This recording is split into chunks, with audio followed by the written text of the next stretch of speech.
Assalamualaikum warahmatullahi wabarakatuh. Innal hamdalillah nahmadu wa nasta'inu wa nastaghfiruh wa na'udzu billahi min shururi anfusina wa min sayyiati a'malina. May yahdihillahu fala mudilla lahu wa may yudlil fala hadiya lahu. Asyhadu an la ilaha illallah wahdahu la syarika lahu wa asyhadu anna Muhammadan abduhu wa rasuluhu la nabiyya ba'dah. La haula wala quwwata illa billah wa ba'd. Saudara-saudaraku shaimin wa shaimat yang dimuliakan Allah, alhamdulillah di siang hari ini pada kita menyelesaikan salat zuhur berjamaah dalam nuansa Ramadan yang kita sambut dan gembira ini. Allah memberikan berbagai macam nikmat kepada kita, dan kita berharap bahwa nikmat ini senantiasa kita syukuri, khususnya bagaimana kita bisa merasakan nikmat Ramadan dan berharap meraih keberkahan di bulan suci ini insyaallah. Tentu ini adalah hal yang selalu kita nanti-nantikan setiap saat bulan suci Ramadan. Dan kita tahu bahwa bulan Ramadan ini adalah bulan training, di mana Allah memberikan serangkaian agenda untuk kita menjadi pribadi yang berpotensi setelah Ramadan. Yang namanya training tentu saja ada agenda-agenda yang harus dijalankan. Apalah artinya training kalau ternyata kita hadir di dalam saat training tetapi ternyata tidur, ya. Pada saat pematerinya menyampaikan kita tidur. Setelah training selesai mungkin 3 hari 4 hari dapat sertifikat. Tapi setelah itu kita nanya sama teman kita, tadi ngapain aja? Loh, bukannya baru aja dapat sertifikat? Gue tidur. Pas materinya gue tidur. Lalu baru aja dapat sertifikat. Orang-orang yang banyak tidur selama Ramadan tidak menjalankan agenda Ramadan, maka bisa jadi dia sama-sama setelah Ramadan ini dia sama-sama merayakan Idul Fitri, tetapi tidak ada perubahan dalam jiwa. Dan inilah yang harus kita hindari. Salah satu agenda di bulan Ramadan yang Allah berikan secara tersirat, dan ini adalah rangkaian dari surat Al-Baqarah dari 182 sampai 187. Allah memberikan agenda tentang pentingnya kita untuk kemesraan, harmonisasi di dalam keluarga. Makanya Allah sebutkan dalam surat 187 ayat 187, ya, uhillal lakum lailatus siyam rafathu ila nisaikum kunna libasul lakum wa antum libasul lahum. Dihalalkan bagi kalian untuk rafat di malam hari Ramadan, untuk berjima, bersetubuh dengan istri, ya, bukan selingkuhan, ya, dengan istri di malam suci Ramadan, ya, na'udzubillah kalau selingkuhan. Maka mereka adalah pakaian bagi kalian, mereka adalah pakaian bagi kalian, dan kalian adalah pakaian bagi mereka.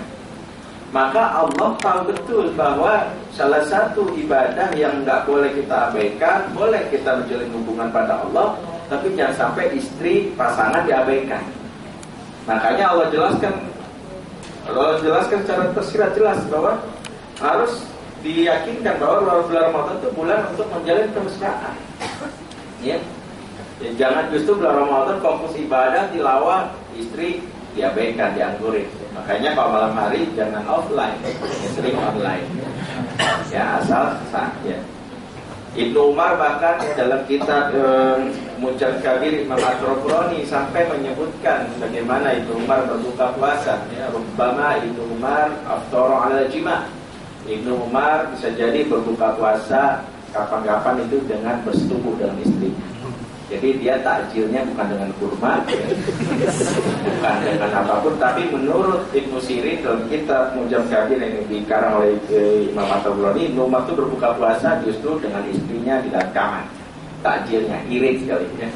Ya, paling modalnya jamu aja, ya.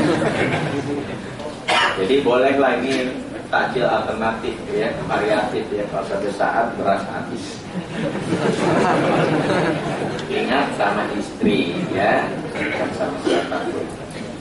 Karena itu penting bagi kita untuk bagaimana meraih, ya, supaya bulan ini salah satu indikasinya setelah Ramadan tiba-tiba merasa selalu ingin nempel dengan pasangan. Setelah Ramadan merasa makin mesra, dengan anak makin akrab, ya. Itu kenapa supaya kita benar sungguh-sungguh, mari jadikan juga bulan ini keberkahan itu turun di dalam rumah tangga kita. Ya, yang niat cerai, ya karena konflik selesai di bulan Ramadan ini. Ya benar-benar dia merasakan keberkahan sehingga ada perbaikan dalam rumah tangganya.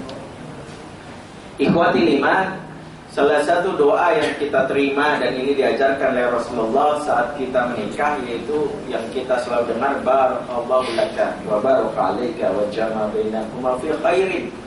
Doa ini pada dasarnya menggantikan doa jahiliyah yang dulu kata Aqil bin Abi Thalib, kalau kami dulu menikah biasanya kami saling mendoakan dan kalimat birrifa'i wal banin, semoga kalian langgeng dan banyak anak. Jadi doa ini doa jahiliyah, doa yang justru Rasulullah mau mendengarnya dan Rasulullah tidak suka dan mengganti dengan keberkahan. Kenapa? Karena inti dari pernikahan bukan sekedar langgeng. Karena kalau langgeng tapi nggak berkah, mungkin bersama-sama, ya, pagi jogging bersama, malam nonton bioskop, agendanya Man of Steel dan sekarang lagi main, ya. Besok ada candlelight dinner, macam, tapi nggak ada aktivitas spiritual, ya. Ada makin masing merasa tekanan batin, tidak berkah. Atau punya banyak anak, ya, tetapi justru laporannya selalu nggak enak. Anak pertama habis aja matahin tangan anak tetangga, ya. Anak kedua habis ditangkap sama polsek terdekat. Anak ketiga habis dikeluarkan dari sekolah. Banyak anak tapi bikin kita kesel. Kenapa? Salah satunya karena tidak berkah. Maka tujuan kita berumah tangga salah satunya mendapatkan keberkahan. Kenapa? Karena kalau kita pahami makna berkah itu adalah ziyadatul khair, bertambahnya kebaikan. Ketika rumah tangga itu bertambah kebaikannya, maka keburukan pun akan hilang sesaat demi sesaat, sedikit demi sedikit. Innal hasanat yudhibnas sayiat. Sesungguhnya kebaikan itu kata Allah dalam surat Hud akan mengusir segala keburukan kalau semakin banyak. Ya kalau dulu pernah lihat ada iklan ya di TV itu, ya saya sebutin aja namanya Aqua itu ada kotoran tiba-tiba tuangin air, banyak kebaikan, lama-lama kotoran terangkat. Maka keberkahan seperti itu. Kalau kita lihat padang rumput itu, kalau ternyata ditambahi pepohonan yang baik, maka rumput-rumput ilalang semak belukar tidak akan tumbuh. Begitulah rumah tangga yang berkah. Rumah tangga yang berkah mungkin secara teknis dia nggak menguasai ilmu parenting dalam membina anak. Mungkin bisa jadi dia orangnya jarang komunikasi sama istrinya, jarang ketemu. Tetapi karena diberkahi, meminimalisir konflik. Ya. Makanya kalau kita perhatikan surat An-Nisa ayat 9 tentang pembinaan generasi yang tangguh. Ketika Allah sebutkan kehati-hatian kita sebagai orang tua, wal yasalladina law taraku min khalfihim dzurriyyatan dha'afan khafu 'alaihim falyattaqullah wa yaqulu qawlan sadida. Apa kata Allah? Allah katakan, hendaklah takut kalian semua seandainya meninggalkan di belakang kalian anak-anak yang lemah. Jangan sampai kita meninggal anak kita justru tidak beriman, anak-anak lemah yang tidak mampu berdiri, berdikari dan sebagainya. Maka Allah berikan solusi atas pembinaan generasi yang tangguh. Apa kata Allah? Solusinya dua. Pertama, falyattaqullah, bertakwa kepada Allah. Artinya urusan aspek spiritual itu sangat penting dalam menjaga supaya anak itu benar-benar berada jalan yang lurus. Yang kedua, wal yaqulu qawlan sadida, dan ucapkanlah komunikasi yang patut. Kalau solusi Allah kedua ada berkaitan dengan aspek teknis, yaitu bagaimana kita belajar ilmu parenting khususnya komunikasi. Ya, itu ada di dalam surat An-Nisa ayat 9.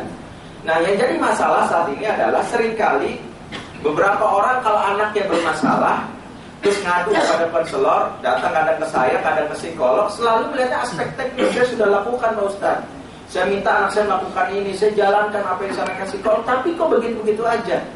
Mereka lupa bahwa Allah sendiri bukan hanya membahas aspek teknis, tapi juga aspek non-teknis, yakni masalah keberkahan.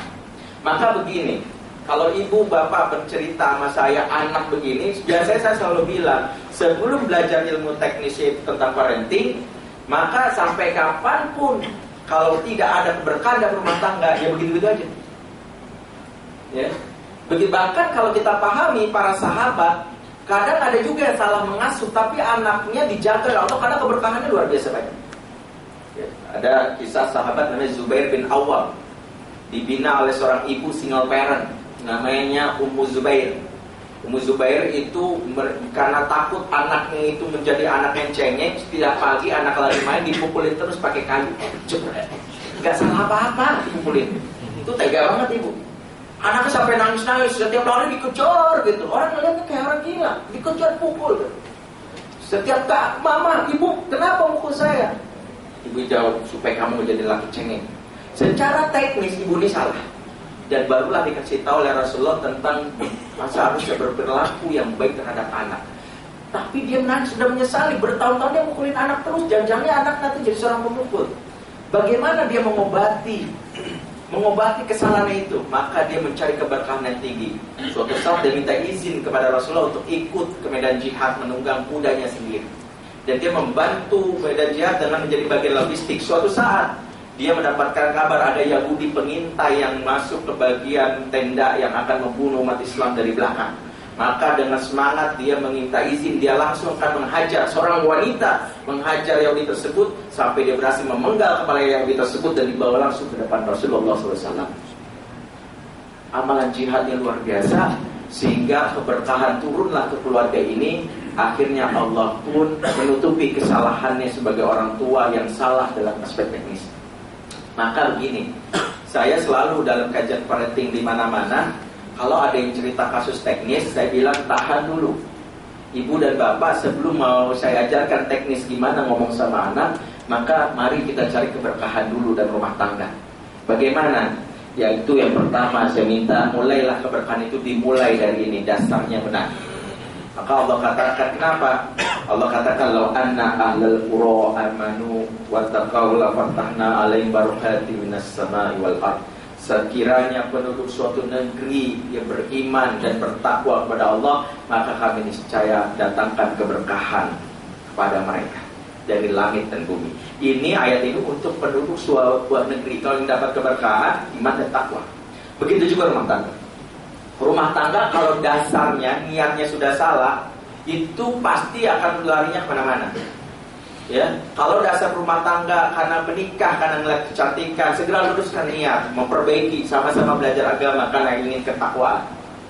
Ya, atau mulai dari sekarang pembicaraan kita di dalam keluarga tidak lagi aspek materi terus. Bosan anak kalau ditanya PR udah belum, makan udah belum.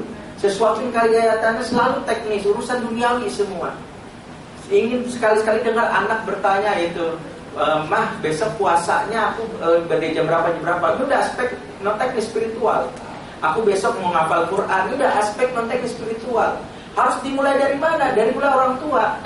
Bagaimana suami istri mulai jangan berdiskusi seputar masalah uang, rumah, investasi, tinggal di mana, tapi mulai dialognya itu harus spiritual. Kira-kira nih mah, target mama Ramadan ini berapa juz hafal? Ya justru itu Pak. Juz apa justru itu? Satu ayat aja susah gitu. Ya oke, berapa? Jadi pembicaraannya spiritual. Kenapa? Karena dialog antar anak ini mengindikasikan dialog ibu bapaknya. Sebagaimana kata Ibnu Jauzi, dialog antar rakyat ini memberikan indikasi dialog pemimpinnya, visi misi pemimpinnya. Ibnu Jauzi itu membuat sebuah perbandingan di zaman dinasti Umayyah ada 3 khalifah, yaitu Sulaiman bin Abdul Malik, Walid bin Abdul Malik, dan Umar bin Abdul Aziz. Di zaman Sulaiman bin Abdul Malik, kalau rakyat saling ketemu ngobrol di pinggir jalan atau di warung kopi, pertanyaan mereka kalau basa-basi adalah, anak udah berapa? Di zaman Sulaiman bin Abdul Malik, istri masih 1, kalah sama yang subur. Jadi gitu. Saya dong udah 2, dikit-dikit lagi. Jadi nggak jauh-jauh dari nanya anak, nanya cucu, nanya istri, nanya rumah tangga terus. Kenapa? Setelah diselidiki oleh Ibnu Jauzi, Sulaiman bin Abdul Malik memang pemimpin yang punya visinya nggak jauh dari urusan rumah tangga. Nambah anak, programnya nggak jauh-jauh dari sekarang nih. Anak banyakin, rumah tangga, nikah seperti dipermudah. Nah, beda di zaman Walid bin Abdul Malik. Di zaman Walid bin Abdul Malik, kalau antar rakyat ketemu menurut Ibnu Jauzi, itu pertanyaannya adalah, rumah udah berapa? Tanah udah berapa hektar? Ya saya masih itu, kontrakan masih 2 pintu, jendelanya nggak ada. Jadi omongannya nggak jauh dari kontrakan berapa, rumah berapa, properti udah berapa. Karena setelah diselidiki, Walid bin Abdul Malik sebagai pemimpin kan visinya nggak jauh-jauh di urusan pembangunan. Pengen bangun gedung, jalan raya gitu. Berbeda di zaman Khalifah Umar bin Abdul Aziz. Rakyat kalau ketemu pertanyaan adalah, semalam sholat tahajud berapa rakaat? Cuman 100, ya saya 50 rakaat. Ya hafal Quran ada berapa? Hampir 30 juz. Aduh saya. Jadi semua dialognya itu seputar spiritual. Kenapa? Karena pemimpinnya Umar bin Abdul Aziz nggak jauh-jauh dari urusan spiritual. Maka menurut Perbari Ibnu Jauzi, dialog antar kita selama ini di masyarakat ini menunjukkan juga gimana kualitas presiden kita, pemimpin kita, visi pemimpin kita. Tergantung dialog. Nah, kembali dalam konteks rumah, dialog antar anak, dengerin deh. Kalau anak, kakak tabungannya baru segitu, berarti nggak jauh-jauh dari urusan materi yang gimana. Tapi kalau bilang, aku tadi baru habis sholat berjamaah diajak abi, abang nggak disayang Allah. Berarti kita sukses membuat visi, karena mereka bersaing, berdialog, nggak jauh dengan. Maka pertama, biar rumah tangga berkah, mulai sekarang bilang sama pasangan kita, boleh nggak pembicaraan kita tentang materi itu kita kurangi? Boleh nggak sudah sekarang kita saling ingetin nih, wah apalagi Ramadan, karena ini kaitannya dengan keberkahan. Ya, itu pertama. Yang kedua, rumah tangga diberkahi dimulai dari kebiasaan bangun pagi. Ya, sesuai dengan doa Rasulullah kepada umatnya, Allahumma barik li ummati fi bukuriha. Ya Allah, berkailah umatku di pagi harinya. Saya sampaikan ini karena hampir sebagian besar permasalahan di rumah tangga yang berumuara kepada anak itu semua bermula dari dua hal. Anak bermasalah itu cirinya dua. Ya, pertama bangunnya suka kesiangan, yang kedua lama di kamar mandi.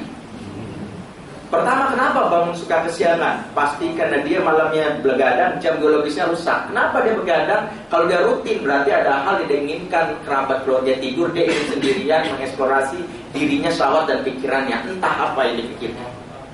Berarti dia sudah melawan jam biologis. Dan kata Syekh Abdullah Nasir Ulwar, kerusakan pertama manusia itu yaitu ketika sudah melawan sunnatullah jam biologis. Suatu saat saya ngisi pengajian depan Pro TV. Ketika antum semua sudah mulai, di saat orang tidur antum bangun, di saat orang justru ibadah antum tidur, itu tandanya antum sudah rusak secara biologis. Benar Pak Ustaz? Benar, di TV itu emang gak ada yang sholat. Pantesan aja teman-teman saya itu udah mabuk-mabuk, karena emang udah gak benar. Makanya saya selalu bilang, walaupun di sini ada security benar, tapi jangan sampai jam pagi itu 14. Kenapa? Karena kita nggak dapat keberkahan. Nah, kembali ke anak juga begitu. Anak yang udah mulai bangun siangan dimulai dari ibu bapaknya. Ibu bapaknya kalau sudah nih, khususnya ibu kalau lagi haid atau lagi liburan, dia tetap bangun pagi tetap. Udah berkah. Bapak juga begitu. Ya. Yang kedua, biasanya lama di kamar mandi. Rasulullah mengatakan dalam sebuah hadis riwayat Imam Tirmizi, "Inna hadhil khusyusha muqtadarah." Sesungguhnya toilet atau kamar mandi tempat yang paling banyak dikunjungi jin dan syaitan. Fa idza dakhala ahadukum falyaqul Allahumma inni a'udzubika minal khubuthi wal khaba'ith. Jika kalian masuk ke dalamnya, maka berdoalah, ya Allah, aku berlindung kepadamu dari setan jenis laki-laki dan setan jenis perempuan. Makanya kalau lama di kamar mandi, setannya godain lawan jenis. Ibu-ibu kalau lama di kamar mandi, setannya godain mirip-mirip personil band Korea. Si Susu gitu ya. Dan kalau bapak-bapak gitu juga, atau setan mirip Britney Spears dan sebagainya. Maka anak-anak harus kita biasakan juga, apalagi mereka kalau mereka biasa lama kamar mandi.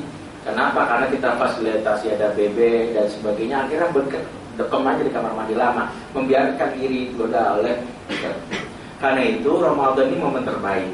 Menurut saya pertama, kita biasakan mulai bangun sahur, anak jangan tidur lagi.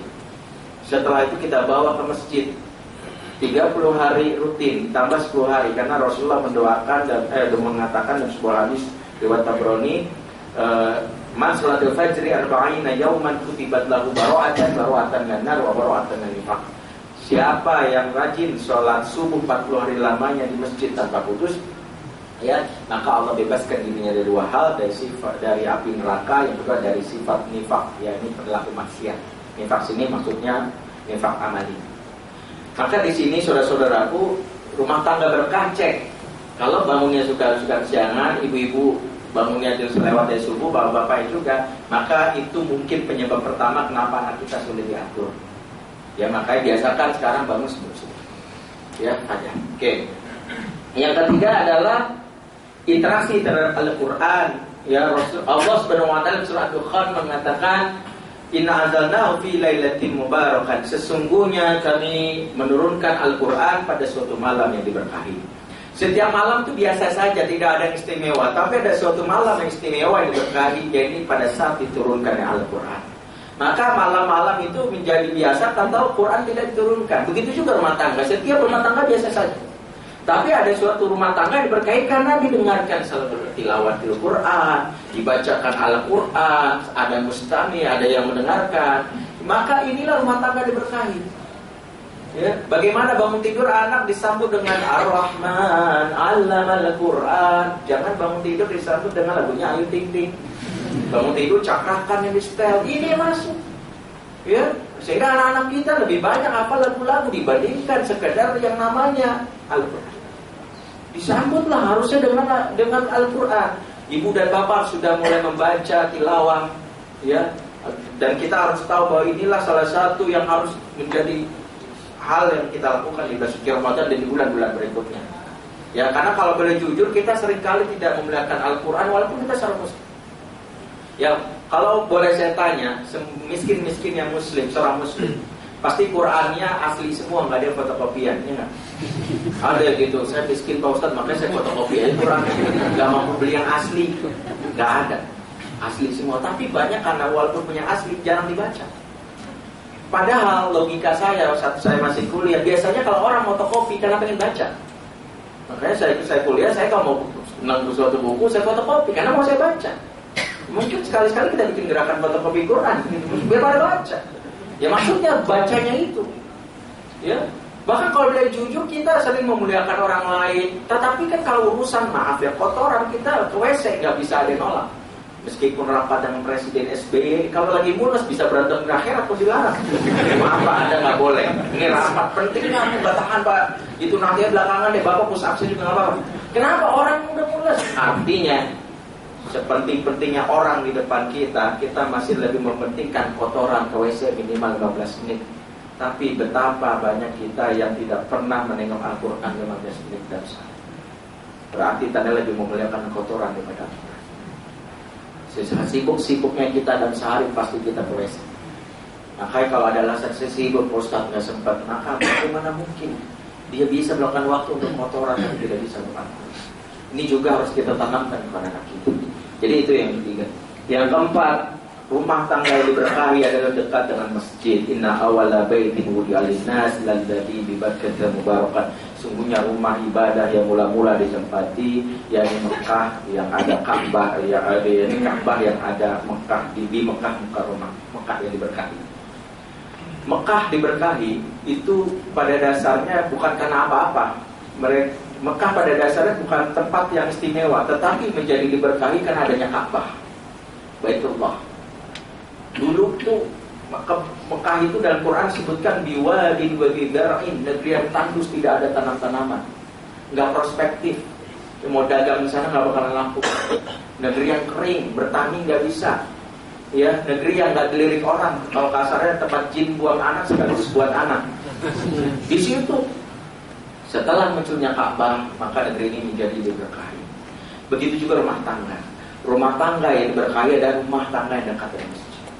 Rumah tangga yang dia alunan azan itu terdengar, sehingga masuk ke dalam rumah itu yang memberikan bagaimanapun. Makanya kesalahan pertama kita setelah menikah adalah nyari rumah, mikirnya adalah investasi. Ini dekat dengan mall, jalan tol cepat, investasi 2 kali lipat naik. Tapi pertanyaan berikutnya, masjidnya di mana? Allah. Kita nggak mikirin itu aja. Berkali kita pikirin, padahal kalau milih rumah dekat mall itu sesuai dengan hadis yang Rasulullah sampaikan, khairul biqa'il masajid wa sarul biqa'il aswaq. Sebaik-baik tempat adalah masjid, seburuk-buruk tempat adalah mall, pasar, minimarket dan sebagainya. Jadi kalau anak terbiasa main ke mall, pasar rumahnya dekat, maka dia menjadi abdul butun, hamba syahwat. Tapi kalau sudah rajin dia ke masjid, minimal dekat, maka menjadi hamba spiritual. Ya. Suatu saat saya pernah diminta oleh seorang calon wali kota yang mau pilkada, dia menghadapi anaknya yang gampang ngamuk, menghancurkan benda, dan anaknya masih SD, perempuan, lagi ngefans sama Kobe Junior. Yang tak kenapa kalau bapak yang nasihatin ngamuk, ditendang dan sebagainya. Minta konseling, belum jauh rumahnya di daerah elit, daerah Banten. Saya datang ke sana, berkendaraan, pas hasil maghrib sampai di komplek depan rumahnya, yang security-nya itu sangat ketat sekali. Ketika udah masuk, ditinggal KTP, saya masuk udah azan, saya telepon, boleh nggak saya sholat dulu, karena saya dengarkan azan di mobil saya. Akhirnya saya cari, dan dari awal saya azan dari tempat parkir rumahnya sampai ke masjid terdekat naik mobil itu 15 menit. Saya muter-muter karena harus lewatin mall yang belakang rumah dia, cari saya sampai masuk ketinggalan. Setelah itu saya mikir mau isya, nanti susah lagi, ke rumahnya dia isya lagi, mendingan saya isya dulu. Setelah isya baru saya datang tanya, gimana Pak gini? Pertama kali saya sarankan pindah dari rumah ini. Wah nggak bisa gitu di rumah, juga orang pada ngincer dan sebagainya. Saya bilang, Anda mencari apa dari hidup? Kalau sekadar untuk itu ya sudah silakan teruskan. Kalau sekedar aspek teknis, datang ke psikolog gampang, saya juga bisa bantu. Tapi sebenarnya bisa jadi bukan aspek teknis. Anda dan istri sudah belajar training komunikasi parenting, konsulting. Tapi kan Anda cerita sendiri gimana sulitnya kok anak Anda nggak bisa diatur. Karena nggak berkah. Saya bilang, orang boleh nolak pendapat ini bukan ini, kan ini berarti bukan, terserah. Saya bilang, kalau nggak mau ya nggak apa-apa. Anda mampu, saya nggak akan sarankan kalau nggak mampu. Ada orang yang rumahnya aja nyicilnya sampai ngos-ngosan, masa saya suruh pindah. Kalau ini kan orang kaya, saya bilang pindah. Orang tanahnya di mana-mana, saya bilang. Akhirnya dia agak, setelah itu saya tinggalin, saya nggak mau lagi. Oh dia cerita terus sana gini. Akhirnya sampai udah putus asa, disarankan pindah, benar-benar. Pas pindah benar-benar berubah sekalian. Minimal tidak ngamuk-ngamuk sebagainya. Maka itu saya bilang, rumah dekat dengan masjid berkah, minimal kalau azan itu terdengar, sengantuk-ngantuknya kita minimal kita pasti bangun. Apalagi kalau toanya depan kamar kita. Itu pasti bangun gitu ya. Kalau tidur kempo ya. Pasti ini. Yang kelima, keberkahan itu dimulai dengan budaya amar ma'ruf di dalam rumah tangga. Subhanalladzi asra bi abi lailan minal masjidil haram ila masjidil aqsa alladzi barakna hawlahu. Maksudnya Allah memperkenalkan hamba-Nya di Masjidil Haram, Masjidil Aqsa yang diberkahi sekelilingnya. Kenapa Masjidil Aqsa diberkahi sekelilingnya? Selain karena ada Masjidil Aqsa, tapi alasan kedua Palestina itu diberkahi karena menurut para mufassir karena banyak nabi yang diturunkan di sana, diutus di sana. Banyak orang-orang yang mengingatkan dan melakukan amar ma'ruf nahi munkar. Sehingga di Palestina itu selama banyaknya dai yang mengingatkan kebaikan itu diberkahi. Begitu juga rumah tangga. Jika bapak mengingatkan anaknya, anak juga mengingatkan bapaknya. Kalau marah-marah diingatkan, Pak, la tabrok wal jannah, jangan marah bagimu surga. Ya. Adik baru aja mecahin piring 15 buah. Ya udah, karena ayatnya kan diingetin gitu ya. Ya. Karena kata anak saya tuh gitu pernah mecahin piring. Kalau larangan mecahin piring nggak ada dalam hadis. Tapi larangan marah ada Pak dalam hadis. Jadi kan saya bingung ya, anak saya lebih benar kan gitu ya. Karena saya nggak bisa, nggak ada jangan mecahkan piring 15 nggak ada tuh. Tapi jangan marah tuh ada dalilnya. Jadi saya yang kena, ya saya diem aja. Makanya ini saling nasihatin. Jadi nggak boleh suami istrinya nelpon lama, istrinya nelpon ke teman SMA-nya laki-laki lawan jenis 1 jam ketawa ketinggal kaktus, suaminya tidak punya kecemburuan. Ini juga yang merusak. Saya lihatin kamu nggak pantas, kamu sudah punya suami, ya. Bagaimana jaga etika, adab dan sebagainya. Suami yang tidak punya kecemburuan di sini sebut suami tayus, yang Allah tidak akan menyapanya di akhirat nanti, ya. Yang keenam, ini juga mungkin sekilas masa main hujan-hujanan sekedar tuanya, bukan. Karena ayatnya itu nggak mungkin salah. Allah dalam surat Kaf 9 mengatakan inna nazalna minas sama'i mubarakan. Sesungguhnya kami menurunkan dari langit air yang diberkahi. Hujan adalah air yang diberkahi. Ketika kita bermain dengan hujan, pada dasarnya berharap keberkahan, bukan sekadar lari-lari sambil nyetel lagu India. Karena memang ada keberkahan. Maka inilah yang dilakukan oleh para sahabat. Suatu saat Anas bin Malik ketika berjalan bersama Rasul, tiba-tiba turun hujan. Anas langsung kabur. Rasulullah tersenyum, membuka bajunya sebagian dan membasahi bagian tubuhnya. Maka Anas heran saat menduduk, dia bertanya, "Lima sonata hadza?" Mengapa engkau lakukan ini, Rasul? Rasulullah tersenyum dan mengatakan sambil memainkan tangannya di air supaya kecipratan air hujan, li'annahu hadithu ahdi birabbihi ta'ala. Sesungguhnya hujan ini baru saja turun dari langit dan aku berharapkan keberkahan darinya. Maka setelah mendengarkan uraian hadis ini, sahabat yang dalam rumahnya sedang bersembunyi dari hujan buru-buru keluar dari kamar kerja. Sampai Ali bin Abi Thalib yang kepala botak buru-buru membasahi kepalanya supaya terkena pipanan hujan. Jadi ini juga dalil yang membenarkan kalau anak hujan-hujanan silakan. Karena ada keberkahan di rumah tangga, apalagi keakraban dibangun. Ya, ayah dan anak yang jarang bermain-mainlah bermain hujan. Ya, justru kan ini juga tahu bermain hujan ini kan sebenarnya hiburan dari Allah. Tahu ayahnya akhir bulan lagi bokeh kan. Mau ngajak ke waterboom duit habis. Pulsa aja belum ada gitu. Maka Allah berikan hujan. Coba turun, coba bermain. Ya saya sendiri kalau di rumah selalu kalau hujan saya mengajak anak saya 3 bermain bersama, bahkan saya ngajak anak tetangga, kata, "Bu, boleh nggak main sama saya?" Jadi, walaupun ibu ini pasti nanti bapaknya masa kecilnya saya bilang nggak peduli, saya ingin anda bermain, dan rumah saya kebetulan dekat pulau, dekat sungai, jadi kita bermain saya. Ini yang jelas pasti memang ada syaratnya supaya tidak berdedikasi. Pertama jelas baru boleh main hujan setelah 2 menit hujan itu turun. Kenapa? Karena zat asam itu belum dibuang sepenuhnya ke tanah, sehingga masih berpotensi sakit. Yang kedua, anak dalam keadaan fisik prima, tidak ada sakit, atau dalam keadaan perutnya berisi bukan kosong. Yang ketiga, tidak ada geledek, enggak angus. Jadi silakan main hujan-hujanan. Ini keberkahan lagi. Jadi gini, yang lagi konflik, bercerai dan sebagainya, sebelum bercerai saya suruh main hujan dan berdua. Gimana Pak Ustaz? Main aja berdua. Nanti merasakan lah bagaimana. Yang ketujuh, keberkahan rumah tangga dimulai dengan makan bersama-sama. Rumah tangga yang berdedikasi rapuh itu ketika makannya sudah sendiri-sendiri. Karena Rasulullah menegur sahabat yang makannya habis berjihad dapat prasmanan kurang lebih gitu, terus makannya pojokan. Maka Rasul mengatakan, "Fajtanimu ala tu'amikum wa dhkuru ismallahi alaikum yubarik lakum fih." Berkumpullah bersama-sama makan kalian. Ya, sebut nama Allah dalamnya, niscaya kalian dapatkan keberkahan. Maka makan bersama adalah indikasi kita dapat keberkahan. Imam Nawawi mengartikan makan bersama itu 2 hal. Pertama, dengan cara membagi lauk dibagi 2 atau dibagi beberapa kepada anggota keluarga. Ayam dipotong ini, atau makan yang sudah disajikan dalam beberapa piring tapi saling mencicipi. Dia misalnya lagi makan sama istri, kayaknya kerupuknya enak nih. Terus istri bilang, ayamnya juga enak Pak, diambil aja.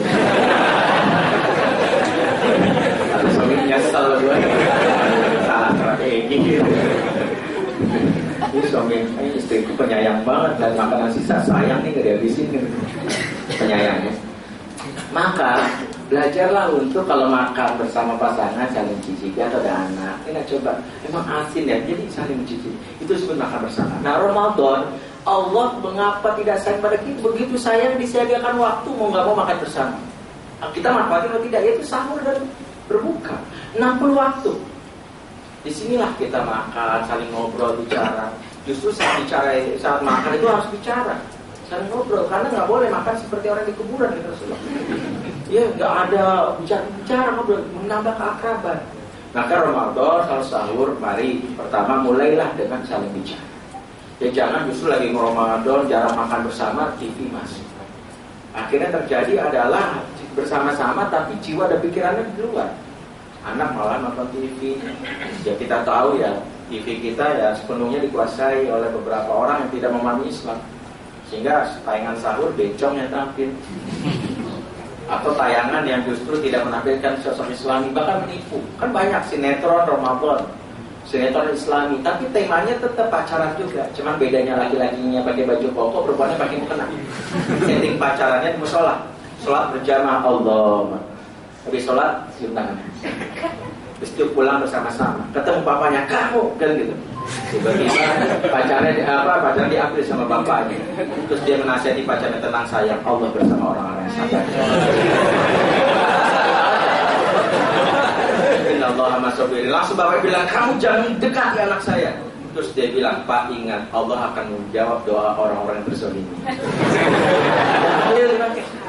Makanya kalau lihat ini anak remaja sekarang lihat tuh, wow, Islami banget. Jangan heran kalau mereka bilang, Ustaz, pacaran saya sekarang Islami. Sebelum pacaran saya mulai dengan basmalah di akhir. Saya bilang nggak sekalian habis pacaran tutup dan doa kafaratul majelis. Sayang, kita habis pacaran, mari kita tutup doa. Ini yang nih. Makanya yuk matiin TV. Saya sarankan kalau lagi makan bersama, mendingan bapaknya berkisah 5 menit aja. Kisah sahabat kan banyak, kok usah nasihat, kisah aja.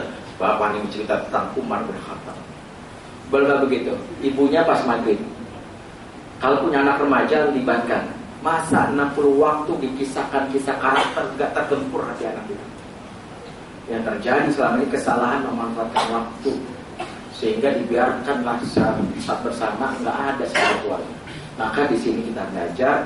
Sebelum kita bahas teknis, kenapa anak kita bla bla bla, banyak konsultasi masuk ke email saya, ke handphone dan sebagainya. Saya terus terang malas menjawabnya kalau di dalam sisi ibu ini sendiri atau bapak ini sendiri nggak ada sisi menunjukkan bagaimana dia percaya pada Allah. Mari dengan keberkahan. Kalau sudah 7 hal ini kita dapatkan, maka silakan datangi psikolog. Saya sudah lakukan seperti yang sampaikan satu ini tadi begini. Maka kita bahas yang kedua yang disebutkan Quran, wal yaqulu qawlan sadida, yaitu aspek teknis. Mulailah kalian mengucapkan komunikasi patut dalam pengasuhan. Mohon maaf jika yang salah, waktu saya terbatas. Saya ditunggu jam 1:30 di Ulu Jami. Mudah-mudahan bisa bermanfaat. Assalamualaikum warahmatullahi wabarakatuh.